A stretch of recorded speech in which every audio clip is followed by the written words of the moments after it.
یہیں آ جاؤ. بسم اللہ الرحمن الرحیم. انتہائی معزز و مکرم جملہ حاضرین، سامعین، سامعات، ناظرین و ناظرات،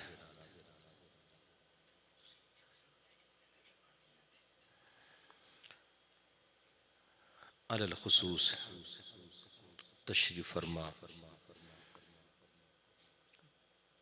جملہ مدخان مصطفیٰ اور اس ادارے کے ذمہ داران،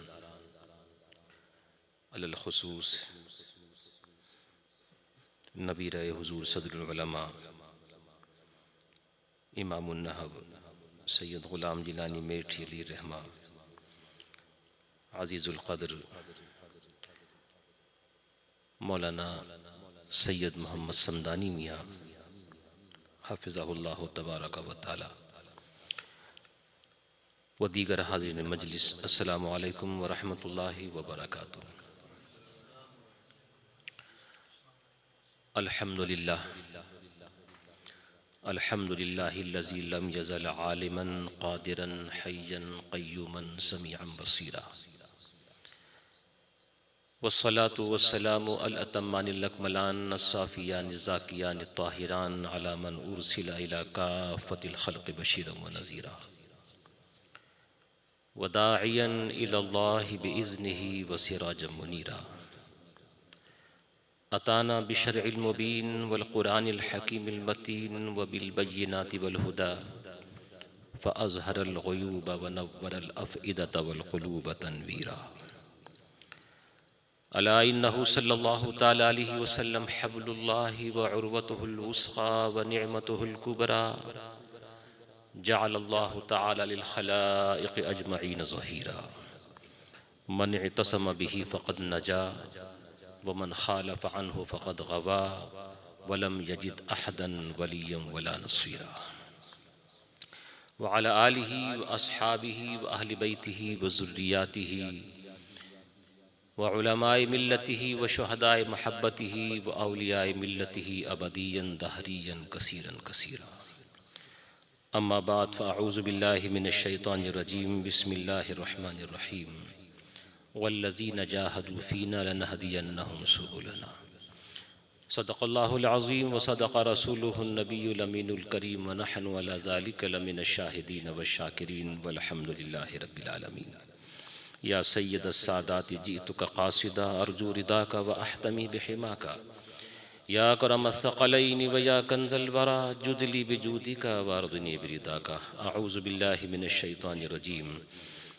ان اللہ وملائکتہ یصلون علی النبی یا ایہا الذین آمنوا صلوا علیہ وسلموا تسلیما.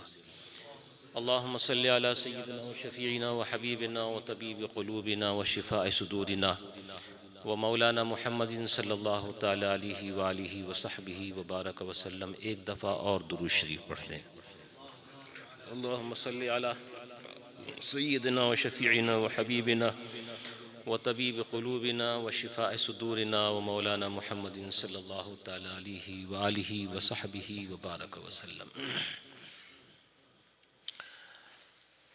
عزیز القدر حفظہ اللہ سید محمد سمدانی میاں، انہوں نے ابھی آپ کے سامنے فرمایا کہ درس کی شکل میں کچھ باتیں ہو جائیں. میں نے بھی خیال کیا کہ چلیے اپنے خطیبانہ انداز سے تھوڑا ہٹتے ہوئے آج درس ہی کی شکل میں ہو، مطلب آہستہ آہستہ. آپ لوگ بھی شاید اسی موڈ میں ہیں. کوشش کروں گا تھوڑی دیر کے لیے بارگاہ غوثیت مآب رضی اللہ تعالیٰ عنہ میں اپنی بھی حاضری لگاؤں اور آپ کی بھی لگواؤں. اسلام کا معیار شروع سے ہی افراد کی قلت اور کثرت نہیں رہا ہے. اسلام دل کے ذوق اور شوق کو دیکھتا ہے، جذبات کو دیکھتا ہے. آپ جتنے بھی بیٹھے ہیں اگر شوق سے سنیں گے تو میرا بیان اسی طرح سے ہوگا جیسے کہ 1000 لوگوں کے درمیان ہوتا ہے۔ تو اب آپ کی یہ ذمہ داری ہے کہ آپ کس طرح سے سنتے ہیں۔ تبرکاً میں وہی اشعار پیش کروں گا جن کو آپ نے ہزاروں دفعہ سن لیا ہوگا، اس لیے پیش کروں گا تاکہ میں دیکھوں کہ آپ کس طرح سے سن رہے ہیں۔ واہ کیا مرتبہ غوث بالا تیرا۔ اب آپ سبحان اللہ کہیں گے تو میں بات آگے بڑھاؤں گا پھر جی۔ واہ کیا مرتبہ غوث بالا تیرا، اونچے اونچوں کے سروں سے قدم اعلیٰ تیرا۔ بات یہاں سے شروع نہیں کی ہے، تمہید انہوں نے پہلے ہی باندھ دی تھی۔ حرم و طیبہ و بغداد جدھر کیجئے نگاہ، یا رسول اللہ حرم و طیبہ و بغداد جدھر کیجئے نگاہ، جوت پڑتی ہے تیری نور ہے چھنتا تیرا، تیری سرکار میں لاتا ہے رضا اس کو شفیع، جو میرا غوث ہے اور لاڈلا بیٹا تیرا۔ یہ تمہید باندھ کر کے پھر کہتے ہیں واہ کیا مرتبہ غوث بالا تیرا، اونچے اونچوں کے سروں سے قدم اعلیٰ تیرا، سر بھلا کیا کوئی جانے کہ ہے کیسا تیرا۔ اولیاء ملتے ہیں، ہم اور آپ نہیں، اولیاء ملتے ہیں، اولیاء ملتے ہیں آنکھیں وہ ہے تلوہ تیرا، اولیاء ملتے ہیں آنکھیں وہ ہے تلوہ تیرا، کیا دبے جس پہ حمایت کہو پنجہ تیرا، شیر کو خطرے میں لاتا نہیں کتا تیرا، قسمیں دے دے کے کھلاتا ہے پلاتا ہے تجھے، پیارا اللہ تیرا چاہنے والا تیرا۔ نبوی میں علوی فصل بطولی گلشن، نبوی میں علوی فصل بطولی گلشن، حسنی چاند حسینی ہے مہکنا تیرا، حسنی پھول حسینی ہے مہکنا تیرا، نبوی ذل علوی برج بطولی منزل، حسنی چاند حسینی ہے اجالا تیرا، نبوی خور علوی کوہ بطولی مادن، حسنی لال حسینی ہے تجلا تیرا۔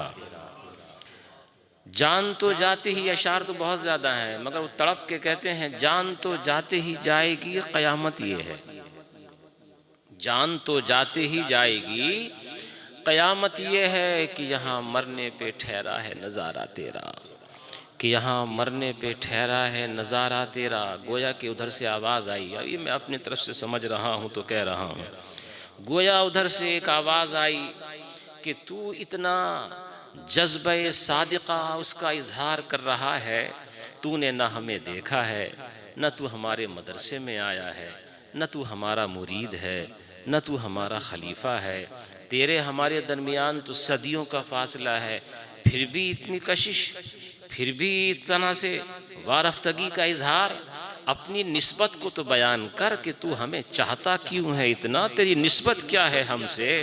تو کہنے لگے ہاں عرض کرتا ہوں، نسبت یہ ہے تجھ سے در، در سے سگ، سگ سے ہے مجھ کو نسبت، تجھ سے در، در سے سگ، سگ سے ہے مجھ کو نسبت، میری گردن میں بھی ہے دور کا ڈورا تیرا۔ اور میں نے عرض کیا حضور اس ڈورے ڈالنے کا فائدہ کیا ہوتا ہے؟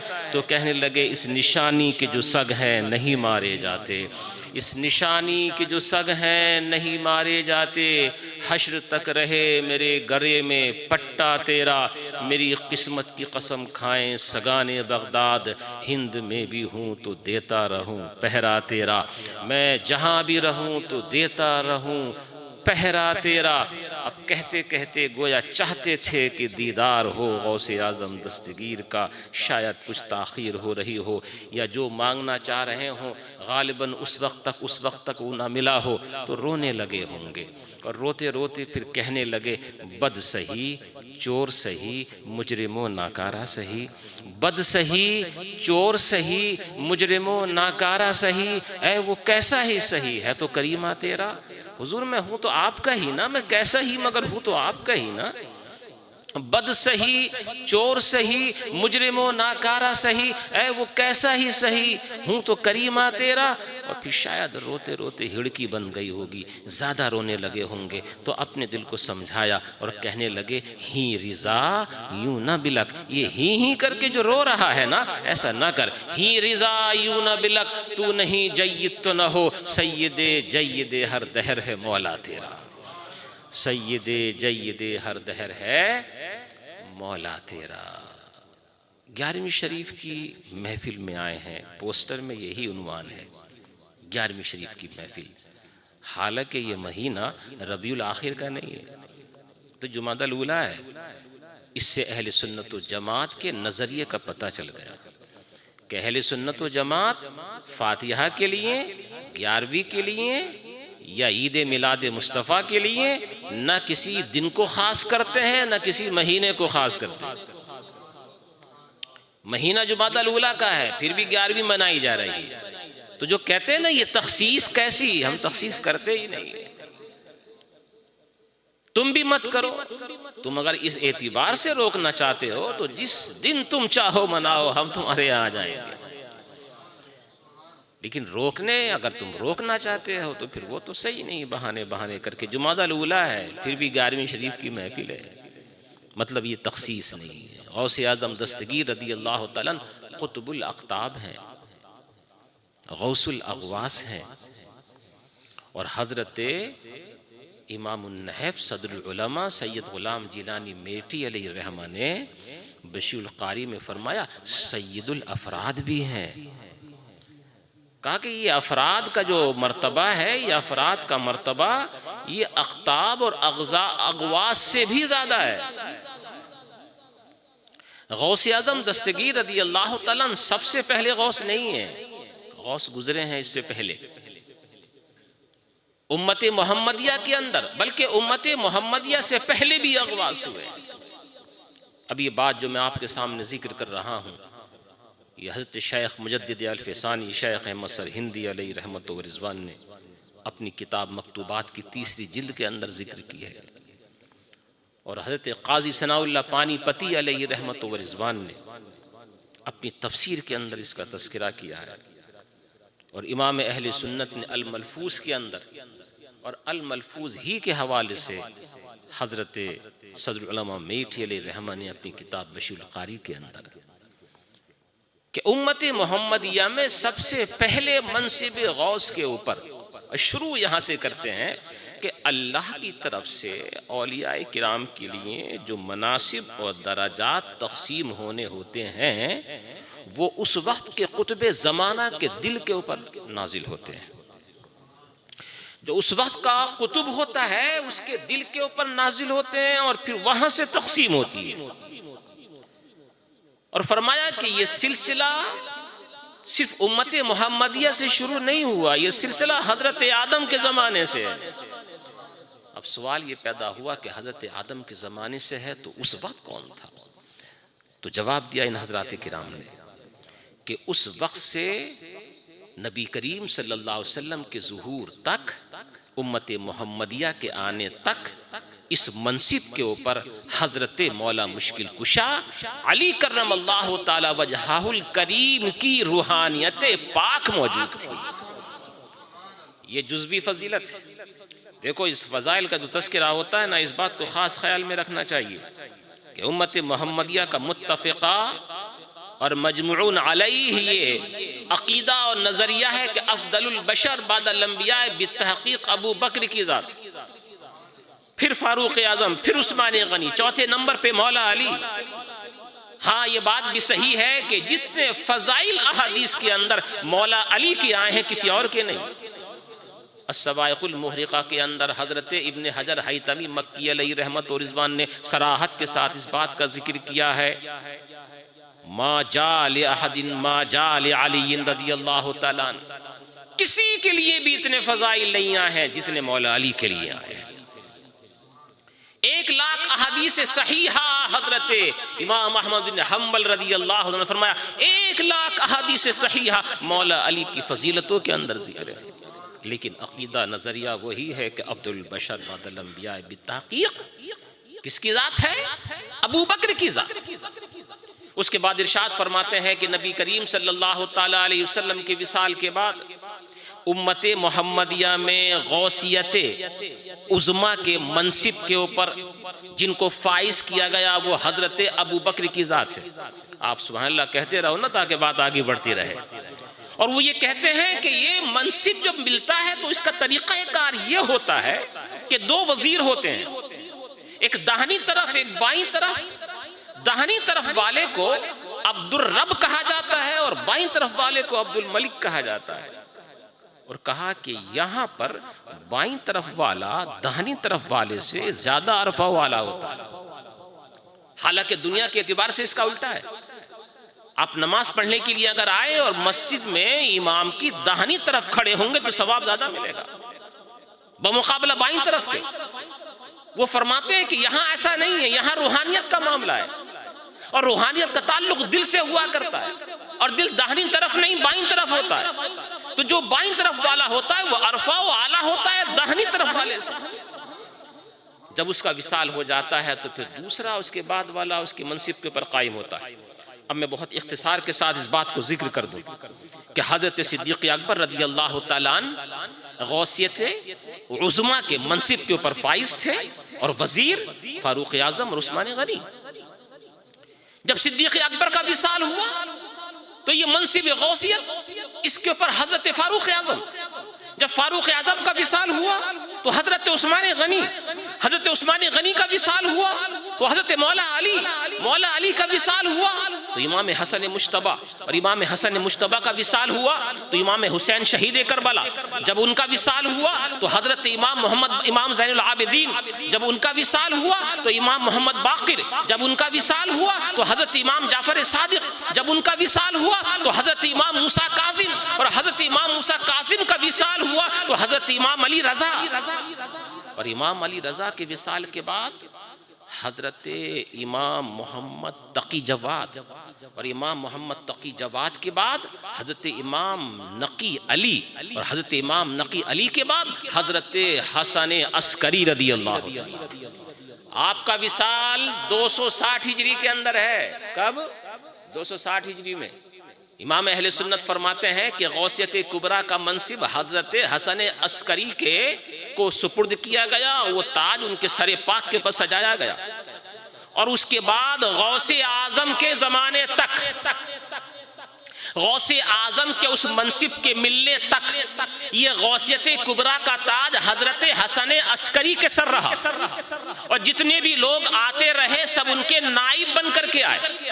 تو تقریباً 250 سال کا زمانہ ایسا گزرا، 260 ہجری سے لے کر کے حضرت غوث اعظم دستگیر کے جوانی تک تقریباً 250 سال کا زمانہ ایسا گزرا کہ حضرت امام حسن عسکری قطبیت کبریٰ کے اوپر فائز تھے، جتنے بھی اولیاء کرام آئے ان کے نائب بن کر کے آئے، یہاں تک کہ غوث اعظم کا زمانہ آیا۔ غوث اعظم کے زمانے کے آنے کے بعد غوثیت کبریٰ کا تاج غوث اعظم شیخ عبد القادر جیلانی رضی اللہ تعالیٰ عنہ کے سر پاک پہ سجایا گیا، اور وہ فرماتے ہیں کہ آج تک غوثیت کبریٰ کا منصب غوث اعظم کے پاس ہے۔ یہ جتنے بھی اس کے بعد آنے والے حضرات کرام ہیں، جتنے بھی حضرات کرام ہیں، چاہے خواجہ غریب نواز ہوں، چاہے داتا گنج بخش لاہوری ہوں، چاہے حضرت محبوب الہی ہوں، یا قطب الدین اولیاء بختیار کاککی ہوں، یا بابا فرید الدین گنج شکر ہوں، یا دیگر حضرات کرام، سب نائب غوث اعظم بن کر کے آتے ہیں۔ اور یہ کب تک رہے گا؟ حضرت امام مہدی کے ظہور تک۔ جب امام مہدی رضی اللہ تعالیٰ حضرت امام مہدی علیہ السلام یا علی نبینا علیہ السلام کا ظہور ہوگا، تب یہ غوثیت کبریٰ کا تاج حضرت امام مہدی کے سر پاک پہ سجایا جائے گا، اور اس کے بعد پھر جب تک یہ دنیا چلے گی انہی کی غوثیت کبریٰ کے تحت ساری دنیا آرام اور فیض پاتی رہے گی۔ تو غوث اعظم دستگیر رضی اللہ تعالیٰ عنہ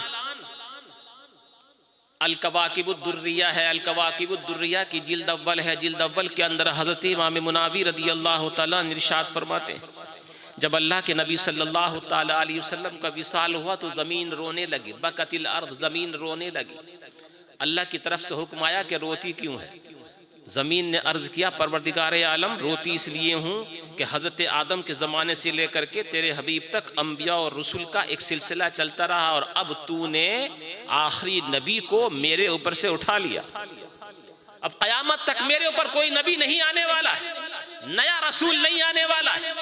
اللہ رب تبارک و تعالیٰ کی طرف سے حکم ارشاد ہوا، یہ تو صحیح ہے کہ میں نے نبوت کا دروازہ بند کر دیا، یہ تو بالکل درست ہے کہ میں نے رسالت کا دروازہ بند کر دیا، کوئی بھی نیا نبی اب قیامت تک نہیں آنے والا ہے، لیکن میں نے خلافت کا زمانہ بند نہیں کیا ہے، میں اس کے بعد اس کی امت کے اندر سے ایسے لوگوں کو بھیجوں گا قلوبہم کقلوب الانبیاء، جن کے دل نبیوں کے دل کی طرح ہوں گے۔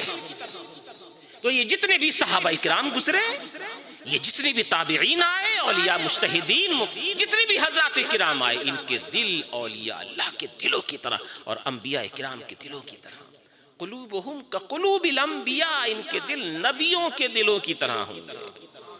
خاص طور سے غوث اعظم کا کیا کہنا، ابھی آپ نے اشعار سنا نا، یہ تمام اشعار جن کو امام اہل سنت کہتے ہیں، ان کے لیے لوگ کہتے ہیں معجزۃ من معجزات رسول اللہ، اللہ کے رسول صلی اللہ علیہ وسلم کے معجزات میں سے ایک معجزہ امام احمد رضا، اور امام احمد رضا ان کو ایسا کہتا ہے، سر بھلا کیا کوئی جانے کہ ہے کیسا تیرا، اولیاء ملتے ہیں آنکھیں وہ ہے تلوا تیرا۔ تو ایک نبی کا معجزہ اس کے لیے کہتا ہے، تو غوث اعظم کتنے عظیم معجزے ہیں۔ معجزات کے اندر بھی درجات ہیں، مراتب ہیں۔ نبی صلی اللہ تعالیٰ علیہ وسلم سراپا معجزہ بنا کر کے بھیجے گئے، انگلی کے اشارے سے ڈوبتے ہوئے سورج کو واپس کیا، معجزہ ہے۔ آپ کے ہاتھ کے اندر کنکریوں نے کلمہ پڑھا، معجزہ ہے۔ ہاتھ کے اشارے سے چاند دو ٹکڑے ہوئے، معجزہ ہے۔ اشارہ کیا تو چلتے ہوئے پیڑ آئے سجدے میں گرے، معجزہ ہے۔ لعاب دہن اگر کنویں کے اندر ڈالا تو شیریں جاں بنا، معجزہ ہے۔ کسی مردے کے لیے فرمایا تو وہ زندہ ہو گیا، معجزہ ہے۔ لیکن ان تمام تر معجزات کے اندر قسم رب کائنات کی سب سے بڑا معجزہ جو اللہ نے اپنے حبیب کو عطا فرمایا ہے، وہ قرآن مجید کا معجزہ ہے۔ سب سے بڑا معجزہ ہے، سب سے بڑا۔ تو اولیاء کرام تو معجزے ہیں، سارے کے سارے معجزے ہیں، لیکن میں یقین سے کہتا ہوں اس بات کو کہ ان سارے معجزات میں سے معجزہ کبریٰ کا نام ہے غوث اعظم جیلانی رضی اللہ تعالیٰ۔ یہ جو مفتی حضرات، شیخ الحدیث حضرات، محققین حضرات، محدثین حضرات اور مدققین حضرات، مجتہدین، مفسرین اور مجددین جتنے بھی ہیں، ان کا طریقہ کار کیا ہوتا؟ دلائل سے سمجھاتے ہیں۔ قرآن میں یہ لکھا ہے، اس کی دلیلیں یہ ہیں، یہ بات صحیح ہے، یہ بات غلط ہے۔ دلائل کے انبار، دلائل قاطعہ، براہین ساطعہ کے طور پر ثابت کر دیتے ہیں کہ یہ غلط ہے اور یہ صحیح ہے۔ یہ جو اولیاء اللہ ہوتے ہیں نا، توجہ سے سنیے گا، یہ جو اولیاء اللہ ہوتے ہیں نا، یہ دلائل سے بھی سمجھاتے ہیں اور مشاہدے سے بھی سمجھاتے ہیں۔ مشاہدے سے کر کے دکھاتے ہیں، کر کے۔ اگر کسی کی سمجھ میں نہ آئے نا دلائل تو ہر کوئی نہیں سمجھ پاتا ہے، جو ان پڑھ ہو، جاہل ہو، اس کو کیا معلوم کہ قرآن عظیم کے اندر کیا لکھا ہوا ہے، تو وہ آنکھ سے دیکھ کر کے مان لیتا ہے کہ ہاں یہ ہے۔ بڑا اختلاف رہا اس چیز کے اندر، شروع سے لے کر کے آج تک لوگ اختلاف کرتے ہیں کہ نبی کریم صلی اللہ علیہ وسلم کی وصال کے بعد سب اس بات کو تو مانتے ہیں کہ دیدار نبی خواب میں ہو سکتا ہے، دیدار نبی خواب میں ہو سکتا ہے، مانتے ہیں اس چیز کو، لیکن یقظہ بیداری میں، جو نیند کی حالت میں نہ ہو، ایسی حالت میں نبی کا دیدار ہو جائے، اس کو ماننے کے لیے تیار نہیں ہیں لوگ۔ اس وقت بھی نہیں مانتے تھے، آج بھی بہت سارے ایسے ہیں نہیں مانتے ہیں۔ غوث اعظم رضی اللہ تعالیٰ نے دیکھو ایسی نازک ترین چیز کو دلائل سے نہیں کر کے دکھایا۔ اب میں ایک حوالہ آپ کے سامنے پیش کرتا ہوں، فتاوی رضویہ ہے۔ فتاوی رضویہ بھی 3 طرح کی چل رہی ہیں۔ فتاوی رضویہ 33 جلدوں والی جو مترجم ہے، پاکستان سے چھپی ہے۔ فتاوی رضویہ 12 جلدوں والی جو سب سے پرانی ہے۔ فتاوی رضویہ 22 جلدوں والی جو ابھی ہندوستان سے شائع ہوئی ہے۔ اس کو میں کہتا ہوں یہ جدید بھی ہے اور کامل بھی ہے، جتنا اس کے اندر مواد ہے کسی اور کے اندر نہیں ہے۔ یہ غیر مترجم ہے مگر 22 جلدوں میں ہے، اس کی 22ویں جلد ہے۔ اور صفحہ 551 ہے۔ امام اہل سنت رضی اللہ تعالیٰ نے ایک بہت عظیم رسالہ لکھا ہے، الزمزمۃ القمریہ فی الذب عن الخمریہ۔ اس کے اندر ارشاد فرماتے ہیں بہجت الاسرار کے حوالے سے، بہجت الاسرار کتاب میرے پاس موجود ہے، عربی کے اندر بھی ہے اور اردو کے اندر بھی ہے، لیکن میں بہجت الاسرار کے ڈائریکٹ حوالے سے آپ کے سامنے اس کو بیان نہیں کر رہا۔ حالانکہ میں کہہ سکتا تھا، وہ کتاب میں نے دیکھی اور میں نے دیکھی ہے، اس کے اندر یہ ہے، لیکن میں نے پھر بھی امام اہل سنت کا واسطہ بیچ میں لیا، اس لیے کہ اب یہ بات ایک امام کی نہیں 2 کی ہو جائے، نہیں 2 کی بھی نہیں، اور آگے بڑھ دیتے ہیں۔ اسی بات کو جو میں بیان کرنے والا ہوں، حضرت اپنے زمانے کا مفسر عظیم سید المفسرین سید محمود آلوسی علیہ رحمت و رضوان نے اپنی کتاب روح المعانی کے اندر بھی اس کو ذکر فرمایا۔ یہ فرماتے ہیں رضی اللہ تعالیٰ عنہ مجمعین، غوث اعظم دستگیر رضی اللہ تعالیٰ عنہ کی عمر شریف 51 سال کی ہو چکی ہے تقریباً، منطق، فلسفہ، حدیث، تفسیر، علوم، بلاغت، معنی سب پڑھ چکے ہیں، تقریر نہیں کرتے ہیں، ابھی تبلیغ شروع نہیں فرمائی ہے۔ اس سے مبلغین کو اندازہ کرنا چاہیے، جو ایک کتاب پڑھ کر کے مبلغ بن جاتے ہیں نا، وہ غوث اعظم سے سیکھیں۔ 51 سال کے عمر کے اندر جا کر کے منبر پر بیٹھے تھے،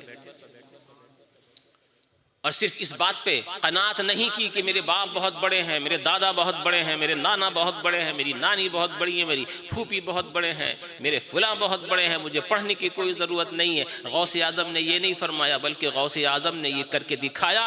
باپ بڑا ہونا الگ بات ہے، یہ بھی عظمت کی چیز ہے، ماں عظیم ہو یہ بھی بڑی بات ہے، نانا عظیم ہو یہ بھی بڑی بات ہے، نانی عظیمہ ہو یہ بھی بڑی بات ہے، لیکن یہ بھی بڑی بات ہے کہ آدمی علم دین حاصل کرے۔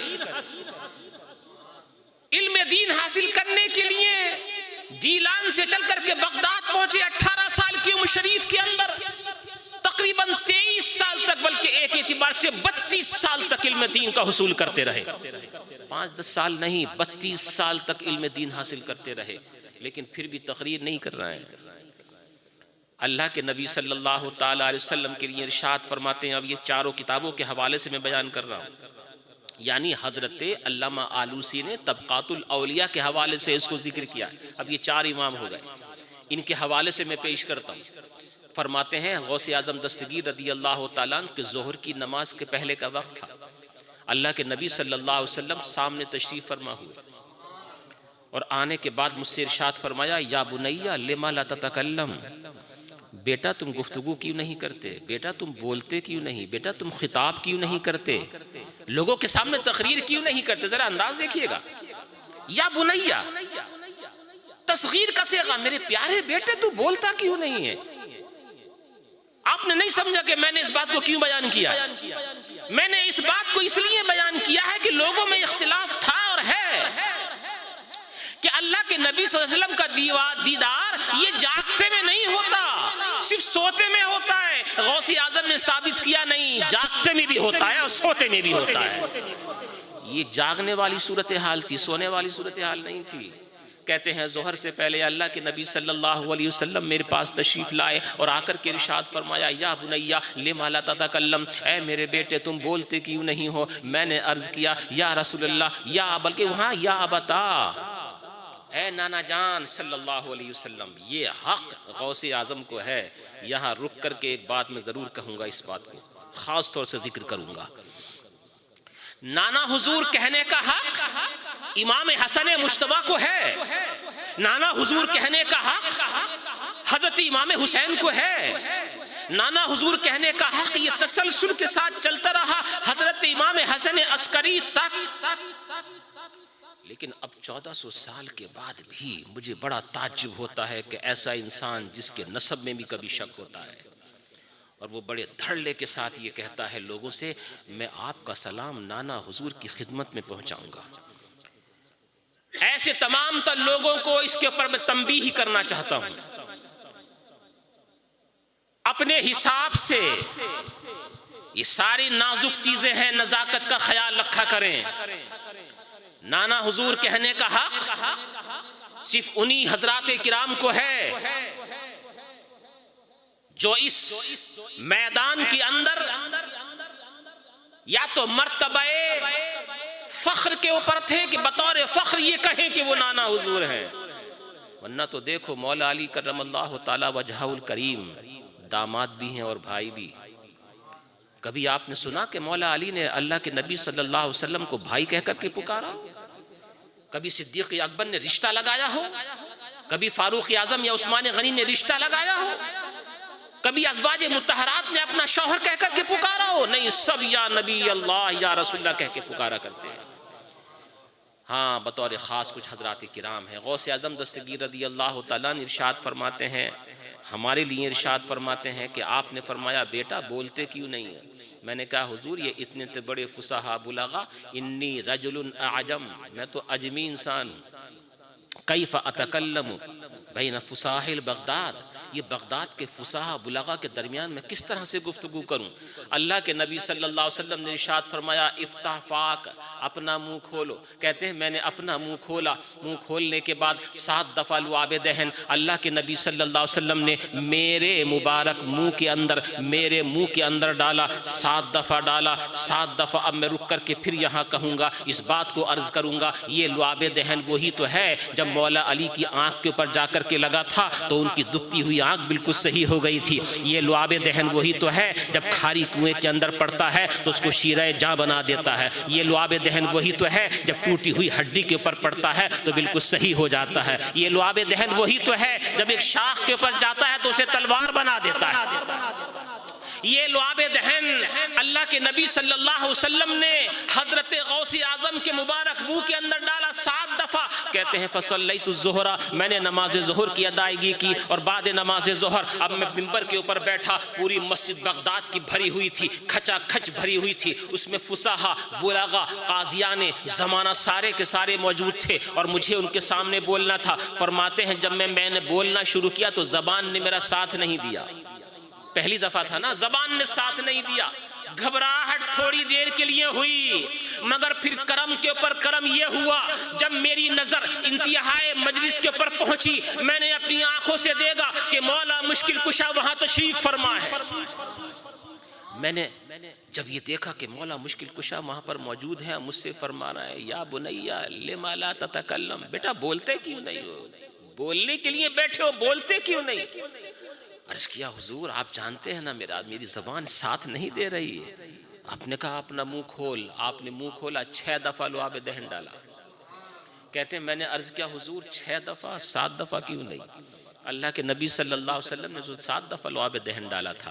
یہاں پر بھی اہل سنت و جماعت الحمدللہ اتنی خوش نصیب ہے کہ وہ اپنے اسلاف کے طریقہ کار کو اپنائے ہوئے ہے۔ یہی آداب ہمیں صحابہ کرام کے زمانے سے ملے ہیں، تابعین کرام کے زمانے سے ملے ہیں، اولیاء کرام نے سمجھائے ہیں، بزرگان دین نے سمجھائے ہیں۔ ان آداب کا لحاظ اور پاس ہمارے اہل سنت و جماعت کے علماء مشائخ سب کرتے ہیں۔ مولا علی نے کہا ادباً مع رسول اللہ صلی اللہ علیہ وسلم، اللہ کے رسول صلی اللہ علیہ وسلم کے ساتھ ادب کرتے ہوئے میں نے صرف 6 دفعہ کہا۔ پھر میں بیٹھا، بیٹھنے کے بعد میں نے خطاب شروع کیا، اور خطاب کیا تو اب ایسی حالت ہو گئی اگر نہیں کیا کرتا تھا تو لگتا تھا جیسے کہ سینہ پھٹ جائے گا۔ اللہ رب تبارک و تعالیٰ نے میرے سینے کو وہ طاقت عطا فرمائی۔ گھنٹوں گھنٹوں خواجہ گھنٹوں غوث اعظم دستگیر بولا کرتے تھے، ایک ایک آیت کریمہ کی 40 تفسیر بیان فرمایا کرتے تھے، اور بیٹھنے والے بڑے بڑے اپنے زمانے کے فصحا بلغا قاضیان اخطاب اغواس اس زمانے کے ہوا کرتے تھے۔ سارے کے سارے غوث اعظم دستگیر رضی اللہ تعالیٰ عنہ کی تقریر کو سننے کے لیے دور دور سے آیا کرتے، اور یہ اللہ نے ان کو انعام عطا فرمایا تھا۔ کبھی تو 70 ہزار کا مجمع آ جایا کرتا، لیکن جیسی آواز یہاں آیا کرتی تھی مجمع کے آخر میں بھی ویسی پہنچتی تھی۔ یہ کرامت غوث اعظم دستگیر رضی اللہ تعالیٰ عنہ۔ پھر ایک وقت ایسا آیا کہ آپ نے بغداد کی جامع مسجد پہ بیٹھ کر کے یہ کہا قدمی حاضی علی رقبت کل ولی اللہ، میرا یہ قدم اللہ کے ہر ولی کی گردن کے اوپر ہے، ہر ولی کی گردن کے اوپر۔ بہت بڑی بات تھی یہ۔ اولیاء اللہ کے اندر تو بڑے بڑے اونچے حضرات کرام ہیں، ہر ایک کی سمجھ میں نہیں آئی، بلکہ امام اہل سنت نے یہ فرمایا کہ خلیفہ ابن موسیٰ النہر مالکی علیہ رحمہ نے تو جب اللہ کے نبی صلی اللہ علیہ وسلم کو خواب میں دیکھا تو آپ سے پوچھا یا رسول اللہ شیخ عبد القادر جیلانی نے یہ کہا ہے قدمی ہذہ علی رقبۃ کل ولی اللہ. اس کا مطلب یہ ہے کہ ان کی سمجھ میں بھی بات نہیں آ رہی تھی. اتنے بڑے حضرات ہیں. کون؟ خلیفہ ابن موسیٰ النہر مالکی، جن کو روزانہ اللہ کے نبی صلی اللہ علیہ وسلم کا دیدار نصیب ہوتا. ایک رات میں تو 16 دفعہ دیدار نصیب ہوا. آپ نے پوچھا یا رسول اللہ عبد القادر جیلانی نے کہا قدمی ہذہ علی رقبۃ کل ولی اللہ. معلوم ہے کیا جواب ملا اللہ کے نبی صلی اللہ علیہ وسلم کی طرف سے؟ کیف لا، وہ کیوں نہ کہے اس کو. توجہ دیجئے گا ذرا. کیف لا، وہ کیوں نہ کہے اس کو. قدمی ہذہ علی رقبۃ کل ولی اللہ کو وہ کیوں نہ کہے. وہو القطب، حالانکہ وہ قطب ہے. وانا ارعاہ، اور میں اسے پال رہا ہوں، میں اس کی نگہداشت کرتا ہوں، میں اس کی نگہبانی کرتا ہوں. وہ کیوں نہ کہے اس بات کو. یہی بات شیخ علی بن ہیتی رضی اللہ تعالیٰ عنہ نے اس وقت کہی تھی جب لوگوں نے ان سے پوچھا تھا حضرت والا آپ تو بغداد کی بڑی عظیم شخصیت ہیں، پتہ نہیں کتنے ہزار آپ کے مریدین ہیں، اس مسجد کے اندر آپ کے سینکڑوں مریدین بیٹھے ہوئے تھے، آپ عمر میں بڑے ہیں، لوگوں میں شہرت آپ کی زیادہ ہے، سب سے پہلے گردن جھکانے والے آپ ہیں. اس کی وجہ کیا ہے؟ کوئی اور جھکاتا تو بات سمجھ میں آتی. اتنے بڑے حضرت ہیں آپ، سب سے پہلے گردن آپ نے جھکائی. کم سے کم آپ کو تو نہیں جھکانا چاہیے تھی. آپ نے کیوں جھکائی قدمی ہذہ علی رقبۃ کل ولی اللہ کہنے کے اوپر؟ ان کی طرف سے معلوم ہے یہ کون شیخ علی بن ہیتی ہیں. یہ وہی شیخ علی بن ہیتی ہیں رضی اللہ تعالیٰ عنہ کے غوث اعظم کے وصال کے بعد غوثیت کا مرتبہ انہی کو ملا ہے. یہ شیخ علی بن ہیتی وہی ہیں جو کبھی کبھی جب عالم جلال کے اندر آیا کرتے تھے تو یہ فرمایا کرتے تھے لوگو سنو، کوہ قاف جو زمین کا آخری حصہ ہے، کوہ قاف کے کالے پتھر کے اوپر، کالی چوٹی کے اوپر، کالی چوٹی کو کالی رات میں چلتے ہوئے اگر علی بن ہیتی بغداد سے نہ دیکھ لے تو اس کا پتا پھٹ جائے.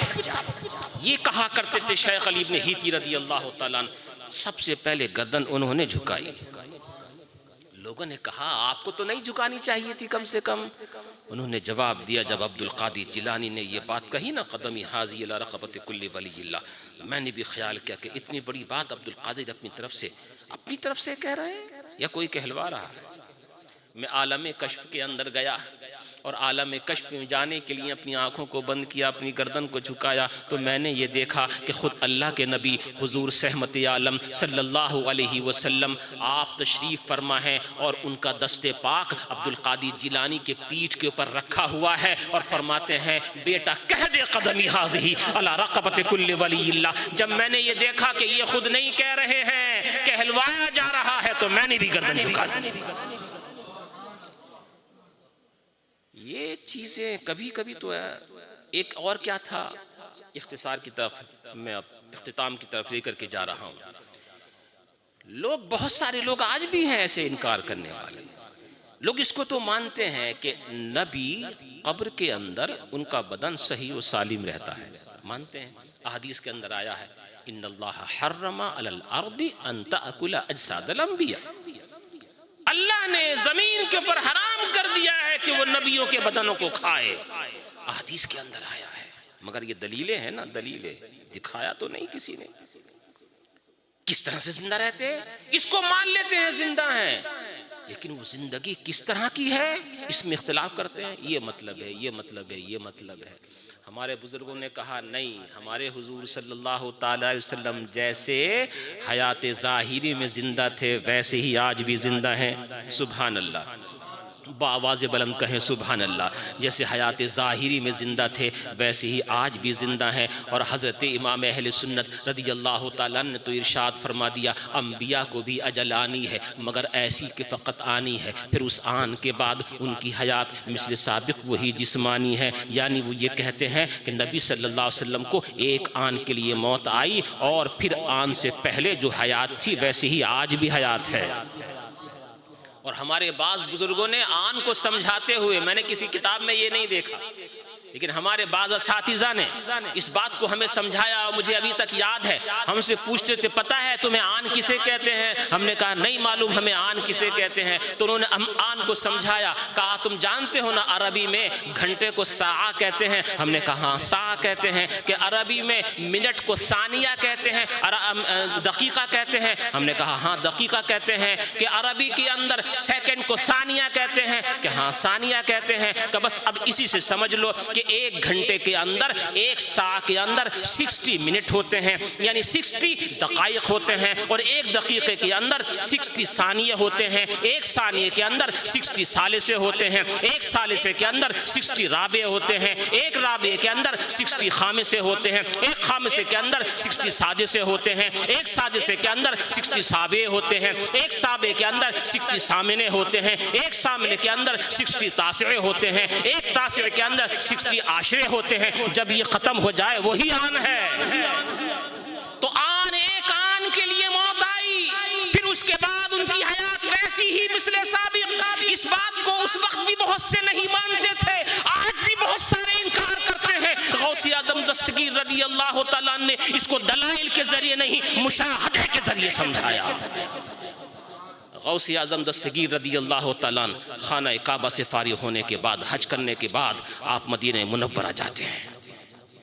50,000 کا مجمع عظیم ہے، تشریف فرما ہے۔ ایک شعر پڑھتے ہیں غوث اعظم دستگیر رضی اللہ تعالیٰ وفی حالت البعد کنت روحی ارسلها۔ یا رسول اللہ، جب میں دور ہوا کرتا تھا بغداد میں تو میں اپنی روح کو بھیجتا تھا، تقبل الارض عنی وہی نائبتی، وہ میری طرف سے آپ کے در پاک کو آ کر کے بوسہ دیا کرتی تھی۔ میری روح میرا نائب بن کر کے آیا کرتی تھی، سلام عرض کرتی تھی میری طرف سے۔ وفی حالت البعد روحی کنت ارسلها تقبل الارض عنی وہی نائبتی، میری نائب بن کر کے آیا کرتی تھی، مگر آپ نے روح کو نہیں بھیجا ہے۔ وَهَذِهِ دَوْلَةُ الْأَشْبَاحِ قَدْ حَضَرَتْ۔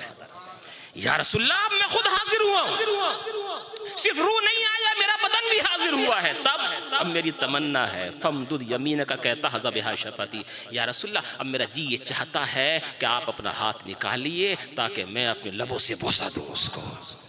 کتنے لوگ ہیں جو اس طرح کی تمنائیں کرتے ہیں، کس کی تمنا پوری ہوا کرتی ہے؟ لیکن 50,000 کے مجمع نے اپنی آنکھوں سے اس بات کو دیکھا جب شیخ عبد القادر جیلانی قدس سرہ النورانی نے یہ ربائی نبی کریم صلی اللہ علیہ وسلم کے مزار پاک پہ جا کر کے پڑھی تو اللہ کے نبی صلی اللہ علیہ وسلم کا دست مبارک نکل کر کے آیا، اور بزرگان دین فرماتے ہیں فصافحہا، اس سے مصافحہ کیا، وقبلہا، اسے چوما، ووضعہا علی راسہ، اور اپنے سر کے اوپر اس کو رکھا۔ ثابت کر دیا کہ میرا نبی آج بھی ویسے ہی زندہ ہے جیسے حیات ظاہری میں زندہ۔ یہ تو نبی کی زندگی کی بات ہوئی، اور اولیاء اللہ ان کا بدن بھی کبھی کبھی ایسی ہی سالم رہتا ہے۔ اس کی مثالیں بھی بہت ساری موجود ہیں، لیکن میں وقت کو دیکھتے ہوئے 2-4 باتیں غوث اعظم دستگیر رضی اللہ تعالیٰ کی آپ کو میں بتاؤں ان کی نصیحتوں کے تعلق سے۔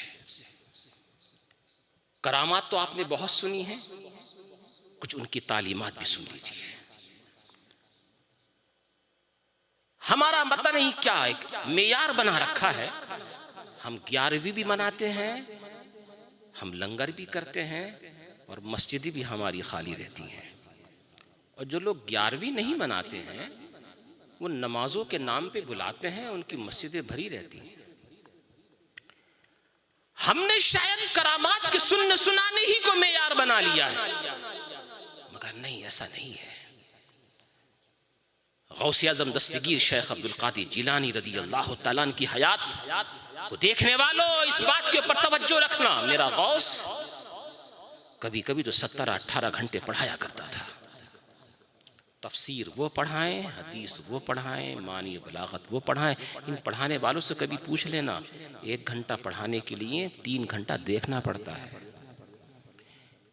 ایک فن کو پڑھانے کے لیے کبھی کبھی دماغ تھک جاتا ہے، اور اگر کوئی قابل ترین اسٹوڈنٹ آ گیا نا تو مصیبت میں ڈال دیتا ہے، صرف یہ سوچ کر کہ کہیں وہ ایسا سوال نہ کر لے جس کا جواب میرے پاس نہیں ہے۔ ایک استاد ایک کتاب کو گھنٹوں گھنٹوں دیکھتا ہے، لیکن میرا غوث شیخ عبد القادر جیلانی رضی اللہ تعالیٰ عنہ اونچے سے اونچی کتاب جب پڑھانے کے لیے بیٹھتا تو لگتا ایسا ہے نہ معلوم کتنے مہینوں تک اس نے مطالعہ کیا ہے۔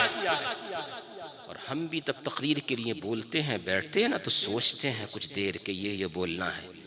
غوث اعظم کا یہ حال نہیں تھا، وہ تو کسی قاری سے کہا کرتے کہ اٹھ کو کہو کہ اٹھ کر کے وہ تلاوت کرے، اور جو وہ تلاوت کیا کرتا تھا اسی کو موضوع بنا کر کے تقریر شروع ہو جایا کرتی تھی۔ گھنٹوں گھنٹوں تقریر کیا کرتے تھے۔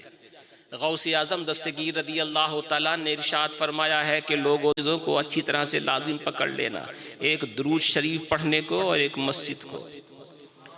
ان دونوں کے اوپر ہمارا 11ویں منانے والوں کا کتنا عمل ہے یہ ذرا سوچ لیجئے گا، اچھی طرح سے سمجھ لیجئے گا۔ غوث اعظم نے الفتح الربانی کے اندر صراحت کے ساتھ کئی جگہوں پر اس بات کا ذکر کیا ہے، مساجد کی عظمتیں بتاتے ہوئے۔ اس میں سے ایک یہ بھی ہے کہ لوگ سنو، لو نزل من السماء نار، اگر آسمان سے آگ اترے، ما نجا منہا الا اہل المساجد، اس آگ سے کوئی نہیں بچ پائے گا سوائے ان کے جو مسجدوں کے اندر بیٹھے ہوں گے۔ کبھی کبھی ارشاد فرمایا کرتے تھے میں نے سارے علوم کو کھنگال ڈالا ہے، ان علوم کے اندر سب سے زیادہ جو مجھے ثواب کا کام ملا ہے، سب سے زیادہ ثواب کا کام ملا ہے فرائض و واجبات کے بعد وہ بھوکوں کو کھانا کھلانا ہے۔ اس لیے ہمارے بزرگان دین نے یہ 11ویں، اسی طرح سے یہ 12ویں، اسی طرح سے 6ٹھی، 27ویں، 21ویں کے موقع پہ لنگر شروع کیا تھا، کیونکہ کھانا کھلانا ثواب کا کام ہے۔ اور اس میں یہ لکھا ہوا نہیں ہے کہ وہ کھانا جس کو کھلایا جا رہا وہ برطانیہ کے لوگ نہ ہوں۔ دیکھو کبھی کبھی ایسا ہوتا ہے کہ گھر پہ بہت کچھ ہوتا ہے، لیکن جس وقت آدمی بیٹھا ہوتا ہے نا اس وقت وہ بھوکا ہوتا ہے۔ آپ لوگ سب ماشاءاللہ مالدار لوگ ہیں، گھر کے اندر بہت اچھے خاصے کھاتے پیتے ہیں، لیکن آپ پروگرام کے اندر 4 گھنٹے سے بیٹھے ہیں تو کھانے کے لیے گھر پہ تو نہیں جائیں گے، تو بھوکے ہوئے گے نہیں۔ تو جو بھوکے کو کھانا کھلانے کا ثواب وہاں ہے نا وہ یہاں بھی مل سکتا ہے۔ ایسا نہیں ہے کہ آپ کو نہیں ملے گا، آپ کو یہ مسئلہ اچھی طرح سے معلوم ہونا چاہیے۔ بہت انسان بہت مالدار ہو، بہت مالدار ہو، بہت زیادہ مالدار ہو، گھر کے اندر بہت مالدار ہو، لیکن سفر کے اندر گیا ہو، پیسہ خرچ ہو گیا ہو، اس کے پاس اس وقت کچھ بھی نہیں ہے، تو سوال کیا جاتا ہے کہ اس کو زکوٰۃ دے سکتے ہیں کہ نہیں؟ جواب یہ ہے کہ ہاں دے سکتے ہیں، کیونکہ ابھی کچھ نہیں ہے۔ گھر پہ بہت مالدار ہے، ابھی تو راستے میں سفر میں ابھی کچھ نہیں، دے سکتے ہیں۔ گھر پہ جا کر کے وہ زکوٰۃ کا مستحق نہیں ہے، ابھی ہے۔ تو یہ بھوکا چاہے برطانیہ کا ہو، چاہے امریکہ کا ہو، چاہے ہالینڈ کا ہو، چاہے کسی اور جگہ کا ہو، یہ ہمارے بزرگان دین نے اس کو شروع کیا تھا، کہ ہمارے بزرگوں نے اس کو بتایا ہے، لیکن ہم نے صرف کھانے ہی تک اس کو محدود رکھا، اور باقی باتیں نماز کی، روزے کی، سچ بولنے کی۔ کسی نے پوچھا غوث اعظم دستگیر رضی اللہ عنہ سے آپ کو اتنا بڑا مرتبہ کیسے ملا؟ جواب کیا دیا؟ زندگی بھر میں نے اپنی زبان کو جھوٹ بولنے سے پاک رکھا ہے، کبھی میں نے جھوٹ نہیں بولا، کبھی جھوٹ نہیں بولا۔ نمازیں کس طرح سے پڑھتے تھے، روزے کس طرح سے رکھتے تھے، عشاء کی نماز 40 سال تک اس طرح سے پڑھی کہ اسی وضو سے فجر ادا کیا کرتے تھے۔ غوث اعظم دستگیر رضی اللہ تعالیٰ کی حیات کے پر بھی توجہ دیا کرو۔ غریبوں کا اتنا دکھ درد کبھی محسوس کیا کرتے۔ حج کے لیے جب گئے، بغداد سے نکلے تو قضیہ، آج بھی ہم بغداد میں گئے تھے اور آپ لوگ بھی گئے ہوں گے، تو وہ بستی حلہ ابھی تو بغداد کے اندر ہی شامل ہے وہ، لیکن پہلے الگ تھی اس وقت۔ جب بغداد سے نکلے تو وہ بستی حلہ کے پاس سے ہو کے گزرے۔ وہاں کے لوگوں کو پتہ چلا کہ شیخ عبد القادر جیلانی حج کے لیے جا رہے ہیں، آج رات وہ یہاں ٹھہریں گے۔ بڑے بڑے اونچے عمراء نے، اس وقت کے بڑے بڑے اونچے مالداروں نے، سب نے ہاتھ لگا کر کہا حضرت ہمارے یہاں ٹھہرے، ہمارے یہاں ٹھہرے، ہمارے یہاں ٹھہرے۔ کہا ابھی نہیں، ہم بتائیں گے کہاں ٹھہرنا ہے۔ اپنے خادموں کو بھیجا اور کہا کہ اس بستی حلہ میں جو سب سے زیادہ غریب انسان ہو اس کا گھر ڈھونڈ کر بتاؤ۔ لوگوں نے بتایا کہ ایک بوڑھا، ایک بوڑھی اور ایک اس کی بچی ہے، صرف 3 لوگ اس گھر کے اندر رہتے ہیں، ٹوٹا پھوٹا سا گھر ہے، بہت اچھا بنا ہوا نہیں ہے۔ کہا ہم وہیں ٹھہریں گے۔ غوث اعظم دستگیر رضی اللہ تعالیٰ عنہ امراء بڑے بڑے اونچے رؤساء کو چھوڑ چھاڑ کر کے اس غریب کی کوٹری کے اندر گئے، وہاں تشریف فرما ہوئے۔ اس زمانے میں ہوا کیا کرتا تھا، بزرگان دین کی بارگاہوں میں لوگ آتے تھے، نذرانے پیش کرتے تھے۔ کوئی بیل لے کے آ رہا ہے، کوئی بھینس لے کر کے آ رہا ہے، اگر ہوتی اس زمانے کے اندر، کوئی سونا لے کے آ رہا ہے، کوئی چاندی لے کے آ رہا ہے، کوئی کچھ لے کر کے آ رہا ہے۔ ایک رات میں ڈھیروں اکٹھے ہو گئے، کچھ جانور اکٹھے ہو گئے، سونا چاندی اکٹھا ہو گیا، سب کچھ۔ اور صبح کو جب حج کے لیے گئے تو آپ نے ارشاد فرمایا کہ رات میں جتنا بھی آیا ہے سب اس کو پیش کر دو، جہاں ٹھہرے تھے سب اس کو پیش کر دو۔ تو کل رات تک وہ سب سے زیادہ غریب تھا، لیکن جب غوث اعظم وہاں سے نکلے نا تو اس بستی کا سب سے مالدار شخص ہو گیا تھا۔ یہ کیا ہے؟ یہ خیر خواہی ہے، مسلمانوں کی بھلائی ہے، مسلمانوں کے لیے اچھا سوچنا ہے۔ اس چیز کو ہم نے بالکل یک لخت ختم کر دیا ہے۔ ہمارے نبی صلی اللہ علیہ وسلم نے تو یہ ارشاد فرمایا، سب سے اچھا اور آسان صدقہ کسی مسلمان بھائی کو دیکھ کر کے مسکرا دینا ہے۔ تبسمک فی وجہ اخیک صدقۃ، کسی مسلمان بھائی کو دیکھ کے مسکرا دینا صدقہ ہے۔ اس میں کوئی پاؤنڈ خرچ ہوتا ہے، کوئی روپے خرچ ہوتا ہے، جیب خالی ہوتی ہے، کچھ نہیں، مگر اتنا مشکل ہو گیا ہے کہ منہ بگاڑ تو لیتے ہیں مگر مسکراتے نہیں۔ یہ ہمارے مسلمانوں کا حال ہو گیا ہے۔ مسلمانوں کو آگے بڑھتے ہوئے دیکھیں گے تو اس کی ٹانگ کاٹنے کا تو خیال رکھیں گے مگر اس کو طاقت دینے کا خیال نہیں دیں گے۔ یہ ساری چیزیں ہمیں سوچنی پڑیں گی۔ غوث اعظم دستگیر رضی اللہ تعالیٰ عنہ کی سیرت پاک کے اوپر ہمیں عمل کرنا ہوگا۔ ہم 11ویں مناتے ہیں، ضرور منائیں، بہت اچھی بات ہے، لیکن 11ویں والوں کی جو تعلیمات ہے اس کے اوپر بھی سوچنا ہوگا۔ اللہ تعالیٰ مجھے اور آپ کو سب کو شریعت مطہرہ کی پاسداری عطا فرمائے اور صحیح طریقے سے 5 وقتہ نماز پڑھنے کی توفیق دے۔ اگر 11ویں شریف کے اندر آ کر کے آپ نے یہ خیال کر لیا کہ آج سے میں کوئی نماز نہیں چھوڑوں گا، اپنے ماں باپ کی خدمت کروں گا، ماں باپ کا دل نہیں دکھاؤں گا، جھوٹ نہیں بولوں گا، سچائی کا ہمیشہ دامن پکڑا رہوں گا، آپ سمجھ لیجئے کہ آپ کی 11ویں شریف ان کی بارگاہ میں قبول ہو گئی۔ اللہ تعالیٰ مجھے آپ کو سب کو شریعت مطہرہ کی پاسداری عطا فرمائے۔ السلام علیکم ورحمۃ اللہ وبرکاتہ۔